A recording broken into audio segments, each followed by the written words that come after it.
হরে কৃষ্ণ। তো আমরা গঙ্গা মাতা গোস্বামিনীর জীবনী আমরা পড়ব। গঙ্গা মাতা গোস্বামী একদম একদম। গৌরাঙ্গের শক্তি ছিল গদাধর পণ্ডিত গোস্বামী, হরিদাস পণ্ডিত গোস্বামীর আহ আহ, পরম্পরায় দীক্ষিত হয়েছিলেন। কৃষ্ণদাস কবিরাজ গোস্বামী স্বয়ং তার চৈতন্য চরিতামৃতে এই হরিদাসের চরিত্র বর্ণনা করেছিলেন। গোবিন্দ মন্দিরের প্রধান সেবক শ্রী হরিদাস পণ্ডিত, তার গুণাবলী ও খ্যাতি সারা বিশ্বে সুবেদিত। তিনি ছিলেন নম্র, সহনশীল, শান্ত, উদার, গম্ভীর, মধুরভাষী এবং কর্মে অত্যন্ত সংযমী। তিনি সকলের প্রতি শ্রদ্ধাশীল ছিলেন এবং সকলের মঙ্গলের জন্য কাজ করতেন। কূটনীতি, ঈর্ষা, হিংসা তার হৃদয়ে কখনো ছিল না। ভগবান কৃষ্ণের 50টি সাধারণ গুণই তার দেহে বিদ্যমান ছিল। গদাধর পণ্ডিতের শিষ্য অনন্ত আচার্য সর্বদা ভগবানের প্রেমে মগ্ন, উদার এবং সর্বতভাবে উন্নত ছিলেন। তিনি সকল সদ্গুণের আধার ছিলেন। তিনি কতটা মহান ছিলেন তাকে অনুমান করতে পারেন। পণ্ডিত হরিদাস ছিলেন তার প্রিয় শিষ্য।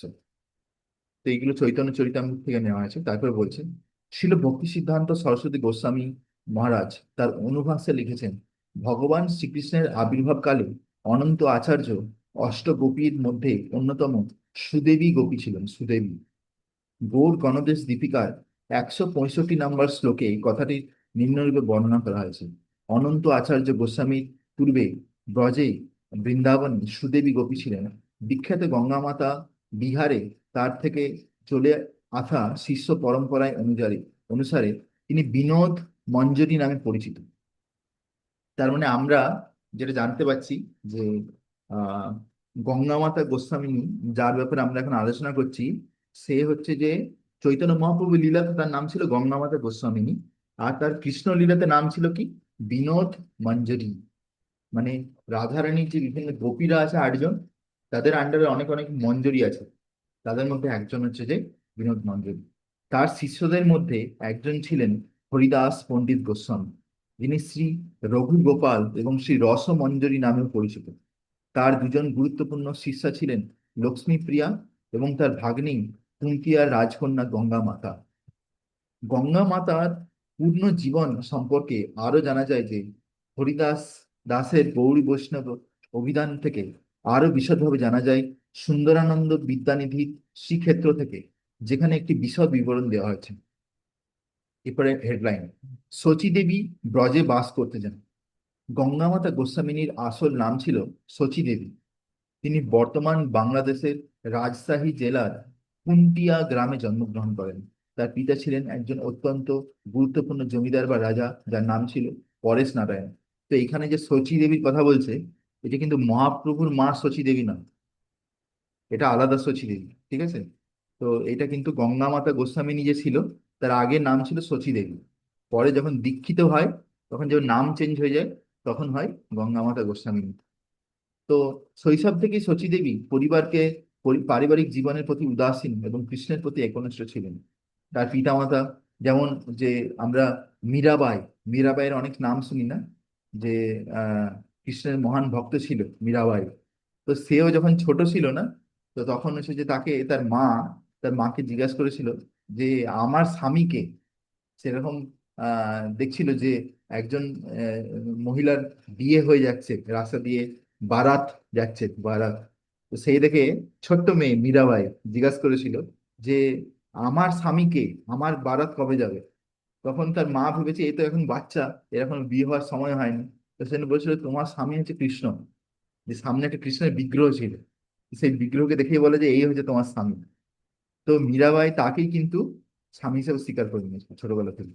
ঠিক আছে? তো সেই জন্য তার বিয়ে করার প্রতি কোনো কিন্তু ইন্টারেস্ট ছিল না। সেই রকম ভাবে এখানে আমরা দেখতে পাচ্ছি যে শচী দেবী, মানে যে গঙ্গা মাতা গোস্বামিনী হয়ে পরে জানান, তারও কিন্তু এরকমই ছিল। কিন্তু শচী তাদের জানিয়ে দেন যে তিনি কোনো মরণশীলকে স্বামী হিসেবে গ্রহণ করতে পারবেন না। মরণশীল, আমরা সবাই হচ্ছে মরণশীল, আর ভগবান হচ্ছে যে গোবিন্দম আদি পুরুষম। ঠিক আছে? আর তিনি সচ্চিদ আনন্দ, তার মধ্যে মৃত্যু বলে কিছু নেই। যখন তিনি এইভাবে অবিবাহিত থাকার সংকল্প ঘোষণা করেন, তখন তার পিতামাতা উদ্বিগ্ন হলেও তার মন পরিবর্তন করার জন্য কিছুই করতে পারেননি। তার মায়ের মৃত্যুর পর শচী দেবী বাড়ি থেকে ছেড়ে তীর্থযাত্রায় বেরিয়ে পড়েন। যা তাকে প্রথমে পুরী এবং পরে বৃন্দাবনে নিয়ে যায়। আসলে আগেকার দিনে একটা ব্যাপার ছিল। এখনকার দিনে যেমন আমরা দেখি যে মহিলারা 30 বছর 32 বছর বয়সে 35 বছর বয়সে তাদের বিয়ে হয়ে যাচ্ছে, ঠিক আছে? কিন্তু তখনকার দিনে কিন্তু এরকম ভাবে বিয়ে হতো না। তখনকার দিনে যদি কারো 10 বছর বা 15 বছর এর মধ্যে যদি বিয়ে না হয়, তাহলে কিন্তু তাকে কেউ আর কোনোদিন বিয়ে করতে হবে না। কেন তার বিয়ে করতে না? কারণ হচ্ছে অনেক বেশি বুড়ো হয়ে গেছে, এরকম মনে হয়, অনেক বেশি বুড়ো হয়ে গেছে। তো সেই জন্য তাকে কিন্তু কেউ বিয়ে করতে না। তো সেরকম ভাবে বৃন্দাবন ধামে এসে তিনি হরিদাস পণ্ডিত গোস্বামীর সঙ্গে সাক্ষাৎ করেন, এবং তার সান্নিধ্যে এসে তার মনে হলো যেন তার সমগ্র তীর্থযাত্রায় সার্থক হয়েছে। তিনি তার কাছ থেকে দীক্ষা নিতে ব্যাকুল হয়ে ওঠেন, কিন্তু তার ধনী পারিবারিক পটভূমির কারণে গোস্বামী তাকে দীক্ষা দিতে দ্বিধা করেন। কিন্তু পরে যখন তিনি তার তপস্যা এবং বিশুদ্ধ ভক্তি নিয়োজিত থাকার অটল সংকল্প দেখালেন, তখন তিনি তাকে 18 অক্ষরের মন্ত্রে দীক্ষা দিলেন। এই ঘটনাটি চৈত্র শুক্ল একাদশীতে শ্রী গোবিন্দজি মন্দিরে ঘটেছে। গুরুর কাছ থেকে এই আশীর্বাদ লাভ করার পর তিনি তীব্র ভজনে মগ্ন হলেন। মধুকরী অর্থাৎ দাঁড়ে দাঁড়ে রুটির জন্য ভিক্ষা করে জীবন ধারণ করতেন। মানে আমরা কি দেখতে পাচ্ছি যে যেমন রূপ গোস্বামী, সনাতন গোস্বামী বা সর গোস্বামীরা, এরা কি করে খাবার খেত? এরা সব মাধুকরী করতো, ভিক্ষা করতো। কটা ঘর ছিল, সে ঘরে গিয়ে প্রত্যেকদিন ভিক্ষা করতো। সেরকম ভাবে গঙ্গা মাতা গোস্বামিনী, সেও কিন্তু এইভাবে ভিক্ষা করতো। 1 বছর ধরে এই তীব্র ভক্তি চর্চার পর তার আধ্যাত্মিক গুরু তাকে রাধাকুণ্ডে তার আধ্যাত্মিকভাবে উন্নত পিসি ও ধর্মবোন লক্ষ্মী প্রিয়ার সঙ্গে থাকতে বলেন, যিনি প্রতিদিন নিয়মিত 3 লক্ষ নাম জপ করতেন। তাদের নিয়মিত আধ্যাত্মিক অনুশীলন 3 লক্ষ নাম, বুঝতে পেরেছো? 3 লক্ষ নাম মানে 192 মালা, ঠিক আছে, 192 রাউন্ড প্রত্যেক দিন জপ করতেন। ভাবো যে কত হাই লেভেল, কত নামের রুচি। হ্যাঁ, আমাদের তো খাওয়া দাওয়া দিলে। হ্যাঁ সেটাই। তাদের নিয়মিত আধ্যাত্মিক অনুশীলনের অংশ হিসেবে তারা দুজনে প্রতিদিন গোবর্ধন প্রদক্ষিণ করতেন। আবার দেখো, শুধু 3 লক্ষ নাম বা 192 মালাই নয়, তার সঙ্গে সঙ্গে প্রত্যেকদিন গিরিরাজ পরিক্রমা করতেন। ভাবো, 21 কিলোমিটার, 21 কিলোমিটার, হ্যাঁ, পায়ে হেঁটে, খালি পায়ে হেঁটে পরিক্রমা, তার সঙ্গে সঙ্গে 192 মালা, মানে ভাবতে পারছো? এরা এই দুনিয়ার নয় লোক। রাধাকুণ্ডে বেশ কয়েক বছর এই ধরনের সাধনার পর যখন শচী তার ভক্তি জীবনে অত্যন্ত উন্নত হয়েছিলেন, তখন তার গুরু তাকে পুরুষোত্তম ক্ষেত্রে মানে জগন্নাথ পুরীতে পাঠিয়েছিলেন, সার্বভৌম ভট্টাচার্যের জরাজীর্ণ বাড়িটি পুনরুদ্ধার করার জন্য। মানে আমরা কি বুঝতে পারছি যে এই গঙ্গা মাতা গোস্বামিনী যে সময় জগন্নাথ পুরীতে এসেছিলেন, সে সময় মহাপ্রভু চলে গেছেন ভগবদ্ধাম লীলা করে। হ্যাঁ, তখন মহাপ্রভুর পার্শ্বদেরও চলে গেছেন। তখন তার গুরু তাকে কি বলে পাঠিয়েছে, যে মহাপ্রভুর যে একজন বিখ্যাত প্রিয় পার্ষদ যার নাম ছিল সার্বভৌম ভট্টাচার্য, তার যে বাড়িটার যে খারাপ অবস্থা সেটা উদ্ধার করো। তার আধ্যাত্মিক গুরুর আদেশকে সর্বস্ব হিসাবে গ্রহণ করে শচীদেবী জগন্নাথ পুরীতে এসে ক্ষেত্র সন্ন্যাস ব্রত গ্রহণ করলেন। সেই সময় সার্বভৌমের বাড়ির কেবল একটি জরাজীর্ণ ভবনই অবশিষ্ট ছিল, হ্যাঁ, যেখানে তার দামোদর শালিগ্রাম শিলাটি অবস্থিত ছিল। তো এখনো আমরা যদি আমার মনে আছে, আমি একবার আমার শিক্ষাগুরু শ্রীপাদ বল বলরাম গোবিন্দ প্রভুর সঙ্গে একবার জগন্নাথ পুরী গেছিলাম। তখন আমি চাকরি করতাম। তো সে সময় আমি সার্বভৌম ভট্টাচার্যের বাড়ি গেছিলাম। তো সেই সার্বভৌম ভট্টাচার্যের বাড়ি, সেখানে যা কিছু আছে, যা কিছু বিগ্রহ আছে, এগুলো থাকার একটা মেন কারণ হচ্ছে যে গঙ্গা মাতা গোস্বামী, যেগুলো উদ্ধার করে সবকিছু ঠিকঠাক করে রেখেছে। না যদি করতো, তাহলে কিন্তু এগুলো কিছুই থাকতো না।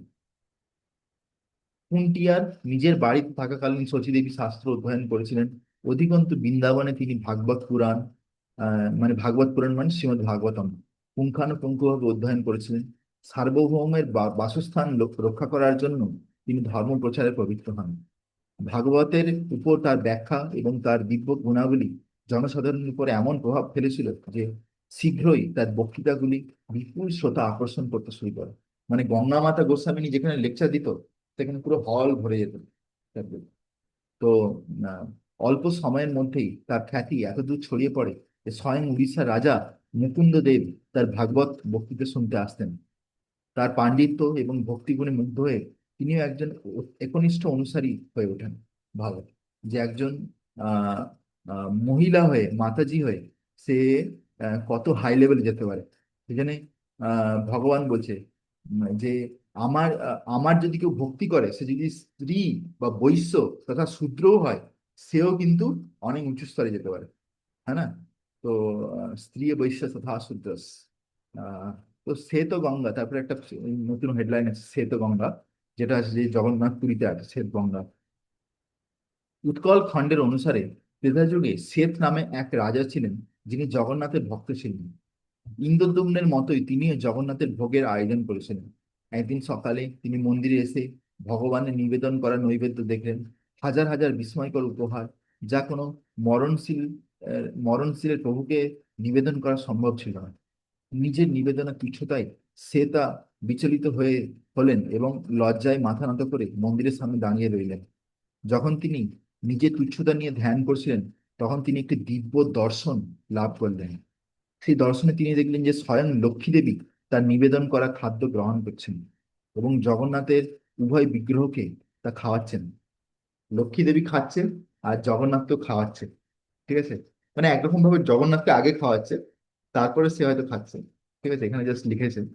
কেননা কখনো যে সতী নারী হবে, সে কখনো স্বামীকে না আগে খাইয়ে নিজে কখনো খাবে না। তো খাওয়াচ্ছেন। এবং যারা অত্যন্ত উৎসাহের সাথে ভোজন করছিলেন, এই দিব্য দর্শন রাজা তৎক্ষণাৎ নিজেকে পূর্ণ বলে মনে করলেন এবং অক্লান্ত উৎসাহে জগন্নাথের সেবা চালিয়ে গেলেন। অবশেষে জগন্নাথ তাকে মৎস্য মাধবের বিপরীতে অক্ষয় বাটা এবং সমুদ্রের মাঝখানে একটি অবস্থিত একটি স্থানে মোক্ষ লাভের বর দেন, যা পরবর্তীকালে তার সম্মানে শ্বেত মাধব নামে নামকরণ করা হয়। এখানে খনন করা জলাশয়টিরও নাম হয়ে যায় শ্বেত গঙ্গা। হ্যাঁ, শ্বেত গঙ্গা। এইভাবে শ্বেত গঙ্গা বলে যে জলাশয়টা আছে, তো সেই শ্বেত গঙ্গা আছে। ঠিক আছে? তো ইয়েস। তো এই জলাশয়ের তীরে এখনো শ্বেত মাধব আর মৎস্য মাধব নবগ্রহের বিগ্রহের পুজো করা হয়। হুম।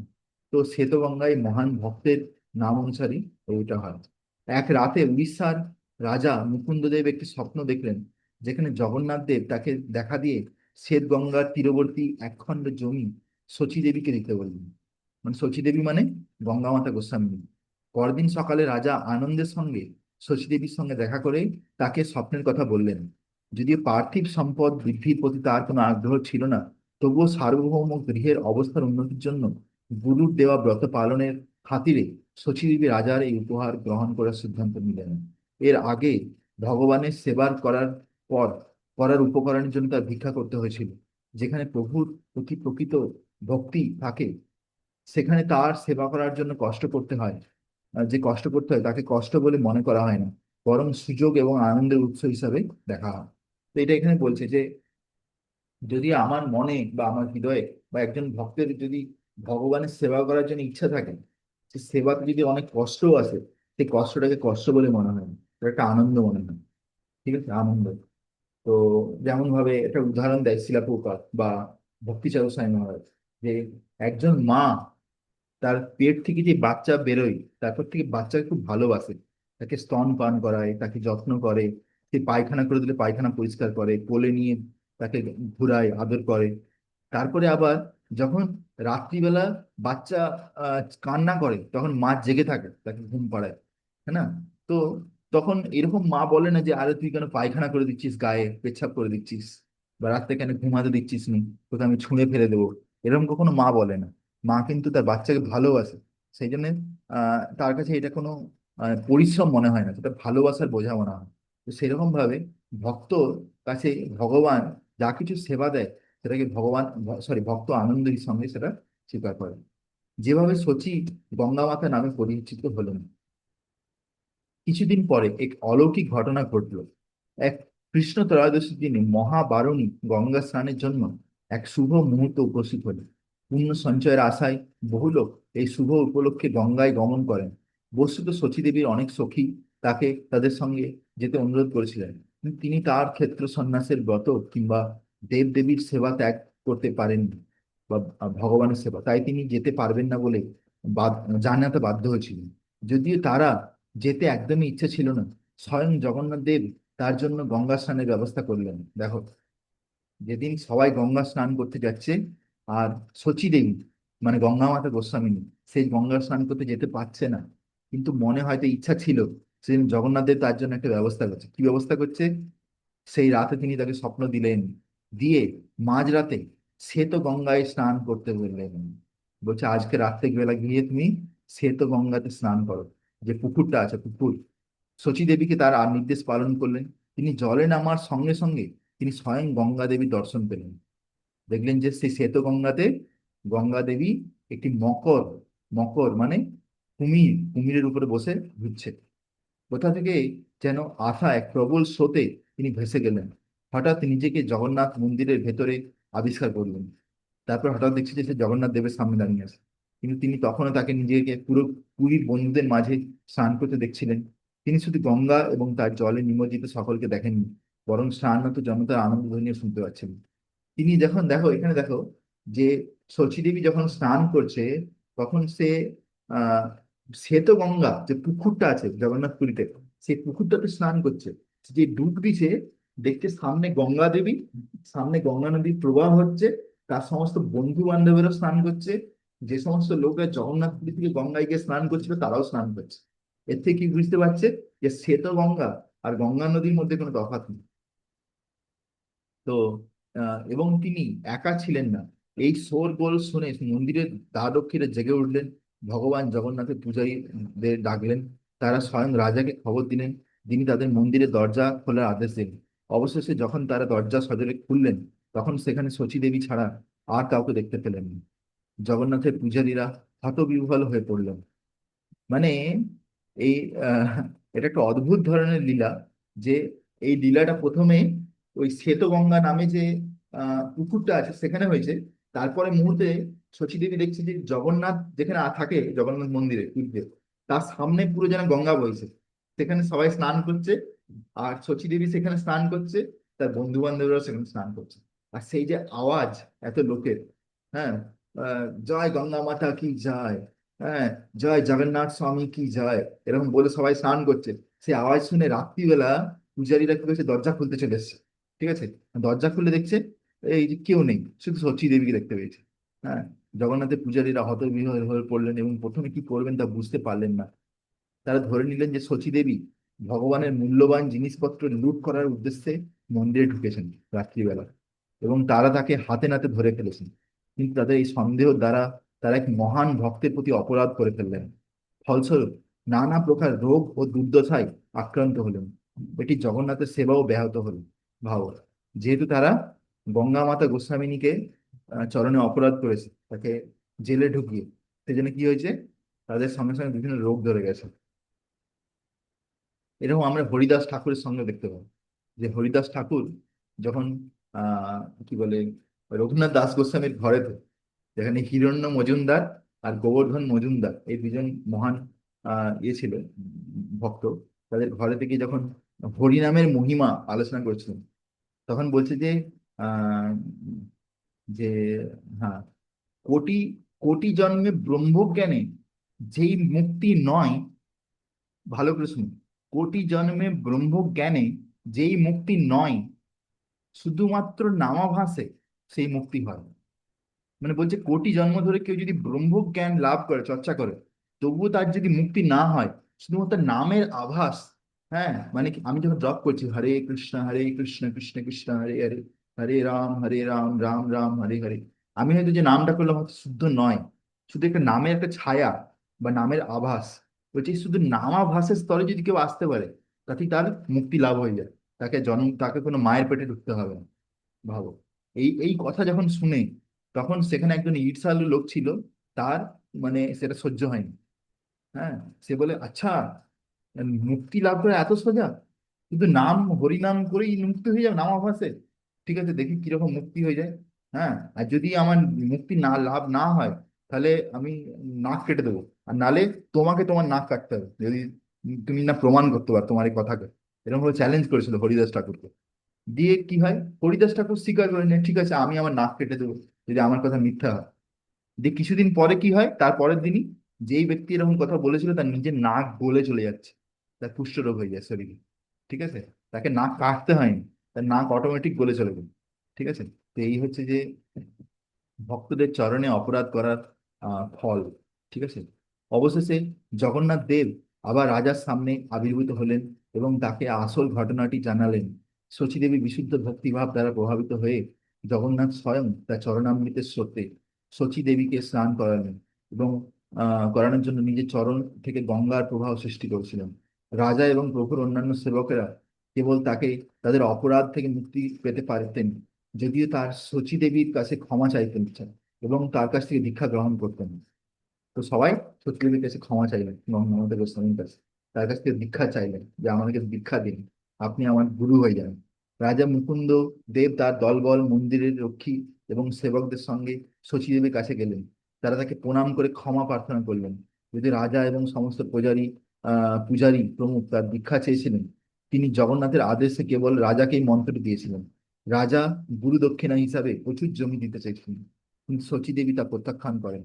রাজা যখন সেবা করার সুযোগের জন্য অনুনয় করতে থাকলেন, তখন তিনি অবশেষে বললেন, বৈষ্ণবদের সেবার জন্য তিনি প্রতিদিন দুপুরে এই 2 পাত্র মহাপ্রসাদ চাল এবং 1 পাত্র সবজি, একটি বস্ত্র এবং 160 পয়সা পাঠাতে পারেন। সেই দিন থেকে শচীদেবী গঙ্গা মাতা এবং সার্বভৌম ভট্টাচার্যের বাড়ি গঙ্গা মাতা মঠ নামে পরিচিত হন এবং আজও জগন্নাথ মন্দিরের মধ্যাহ্ন নিবেদনের পর এই জিনিসগুলি গঙ্গা মাতার মঠে পাঠানো হয়।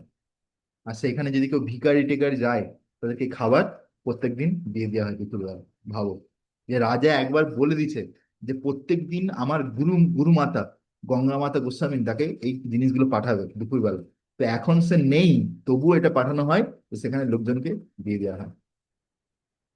গঙ্গা মাতা গোস্বামিনীর কাছে থেকে দীক্ষা লাভের আশীর্বাদ প্রাপ্ত দের মধ্যে আরেকজন ছিলেন ধনঞ্জ ধনঞ্জ জয়পুর আর মহিরথ শর্মা নামে এক স্মার্ত ব্রাহ্মণ। রসিকা রায় রাজস্থানের জয়পুরের বাসিন্দা চন্দ্র শর্মার বাড়িতে রসিকা রায় নামে কৃষ্ণের একটি বিগ্রহ ছিল। আহ এই বিগ্রহের সেবার, যেমন একচক্র ধামে একটা রাধাকৃষ্ণের বিগ্রহ আছে, যে কৃষ্ণের নাম হচ্ছে বাঁকা রায়। বাঁকা রায় মানে যে সবসময় বেঁকে থাকে। কৃষ্ণের শরীরে ত্রিভঙ্গ মুরারি, ঠিক আছে, 3টে বাঁকা বাঁকা আছে, হ্যাঁ না? তো তো সেই জন্য সেখান থেকে নিত্যানন্দ প্রভু তার নাম রেখেছে বাঁকা রায় বা বঙ্কিম রায়। ঠিক আছে, তো সেরকম ভাবে একটি বিগ্রহ ছিল যার নাম ছিল রসিক রায়। তো এই বিগ্রহের সেবা অপরাধের ফলে, অর্থাৎ অপরাধ করার কারণে এই ব্রাহ্মণের বংশধারা টিকিয়ে রাখার মতো কোনো বংশধর ছিল না। জগন্নাথ দেব তাকে স্বপ্নে দেখা দিয়ে বললেন, যদি তিনি অপরাধের ফল থেকে মুক্তি পেতে চান, তবে সেই বিগ্রহটিকে পুরীতে নিয়ে এসে গঙ্গা মাতাকে অর্পণ করেন। ব্রাহ্মণ আদেশ পালন করে রসিকা রায়ের সেবা নিবেদন করার জন্য গঙ্গা মাতার দরজায় উপস্থিত হলেন।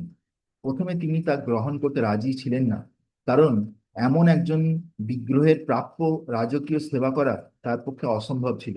অবশেষে ব্রাহ্মণ বিগ্রহটি তুলসী ঝোপের মধ্যে লুকিয়ে রেখে চলে গেলেন। রসিকা রায় স্বপ্নে গঙ্গা মাতাকে দেখা দিয়ে বললেন যে তিনি চান তিনি যেন তাকে গ্রহণ করেন। দেখেন, ভগবান যদি কারো কাছ থেকে সেবা নেবে, ভগবান তার কাছ থেকে সেবা নিয়েই ছাড়বে। ঠিক আছে, মানে যেমন এটা উদাহরণ এরকম ভাবে দিয়ে যেতে পারে যে একটা এরকম গ্লু ট্যাগ বলে একটা আঠা হয় চিপকি, ঠিক আছে, সেটা এরকম রাবারের মতন, কিন্তু যেখানে চিটে যাবে না সেখানে চিপে যাবে। তো তুমি যদি গ্লু ট্যাগকে একটা আঙুল থেকে ছাড়িয়ে দাও, যে আঙুল দিয়ে ছাড়াবে সেখানে আবার চিপকে যাবে, আবার এইখান থেকে যে ছাড়াবে আবার এই আঙুল দিয়ে চিপকে যাবে, মানে তোমার পিছন ছাড়বে না। সেরকম ভাবে ভগবান যদি কাউকে একবার ধরে নেয়, তাকে কিন্তু ছাড়বে না। ঠিক আছে, তো গঙ্গা মাতা গোস্বামীর কাছ থেকে বলেছে আমি সেবা নেব, তো সেবা নিয়েই ছাড়বো, এরকম হচ্ছে ব্যাপার। তিনি তার স্বপ্নে এসে বলেন যে তুমি আমাকে সেবা করো। তারপরে তিনি এই আদেশ পেয়ে গঙ্গা মাতা সানন্দে সেই ভগবান রসিকা রায়কে ঘরে নিয়ে আসেন আর খুব উৎসব আয়োজন করেন। বর্তমানে গঙ্গা মাতা মঠে 5 জোড়া ভগবান রয়েছে: শ্রী শ্রী রাধা রসিকা রায়, শ্রী শ্রী রাধা শ্যাম সুন্দর, শ্রী শ্রী রাধা মদন মোহন, শ্রী শ্রী রাধা বিনোদ এবং শ্রী শ্রী রাধা রমন। এগুলি ছাড়াও সার্বভৌম ভট্টাচার্যের দামোদর শালিগ্রাম শিলা, গৌরাঙ্গের নিত্যরত মূর্তি এবং বিগ্রহ এবং একটি গোপালজির বিগ্রহ সেখানে উপস্থিত রয়েছে। ঠিক আছে, তো মঠ থেকে প্রাপ্ত অনুসারে গঙ্গা মাতা 1601 খ্রিস্টাব্দের জ্যৈষ্ঠ মাসে শুক্লপক্ষ দশমীতে জন্মগ্রহণ করেন এবং 1721 খ্রিস্টাব্দের তিনি শরীর ছেড়ে ভগবত ধামে চলে যান। তার মঠের শাখা জগন্নাথপুরী হাবেলি মঠ ও গোপাল মঠে এবং কটক জেলার টাঙ্গি গ্রামের গোপাল মঠে পাওয়া যায়। কৃষ্ণ ভক্তরা যে কোনো জাতি, যে কোনো বর্ণ বা যে কোনো লিঙ্গের হতে পারেন, তবুও তাদের সর্বশ্রেষ্ঠ মানুষ হিসাবে গণ্য করা হয়। যেমন বলা হয় নরোত্তম। নরোত্তম মানে সমস্ত নরের মধ্যে উত্তম, সে হচ্ছে নরোত্তম। এবং সকলে তাদের পূজা করতে পারে। এবং এমন অনেক নারীর উদাহরণ রয়েছে যারা ভগবানের প্রতি বিশুদ্ধ ভক্তির পরম সিদ্ধি লাভ করেছেন। যেমন বৈদিক ব্রাহ্মণদের স্ত্রীরা, মানে ব্রাহ্মণ পত্নী, ব্রাহ্মণ পত্নীরা, যেমন আমরা শুনতে পাই যে যখন কৃষ্ণ বলরাম, হ্যাঁ, গরু চড়াতে যেতেন, প্রত্যেকদিন ঘর থেকে খাবার নিয়ে যেতেন, তার বন্ধু বান্ধবরাও খাবার নিয়ে যেতেন। একদিন তারা খাবার নিয়ে যেতে ভুলে গেছিলেন, একটা দিন ছিল, ঠিক আছে? তখন তার একটা বন্ধুর খুব খিদে পায়, তখন কৃষ্ণকে বলে, কৃষ্ণ বলে দেখো এই সামনে ব্রাহ্মণদের ঘর আছে, ওদের ঘরে ওরা যজ্ঞ করছে, হ্যাঁ, তো ওদেরকে গিয়ে বলো যে সামনে কৃষ্ণ বলরাম আছে, ওদের খুব খিদে পেয়েছে, একটু খাবার দিতে।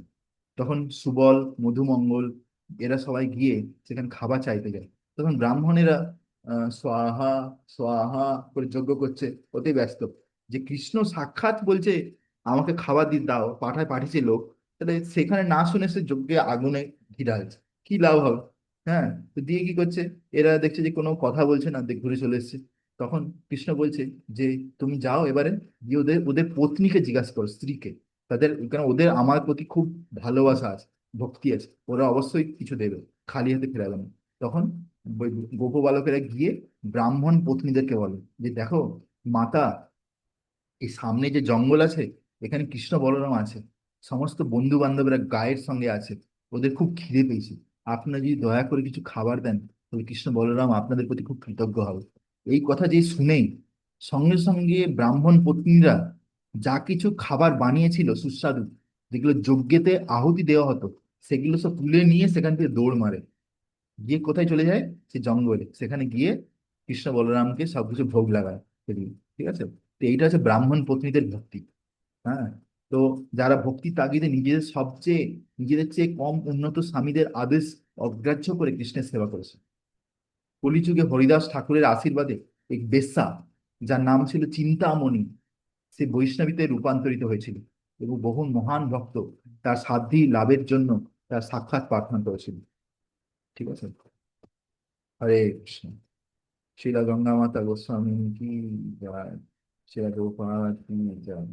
তাই বই প্রেমানন্দ বিহারী হরি বল। তো আমরা গঙ্গা মাতা গোস্বামীর চরণে প্রার্থনা করি যে আমরা যেন এরকম ভাবে ভগবানের একনিষ্ঠ ভক্তি করতে পারি, আর আমাদের জীবন আমাদের গুরুদেব আর শিলা গৌপাদের জন্য সমর্পণ করতে পারি।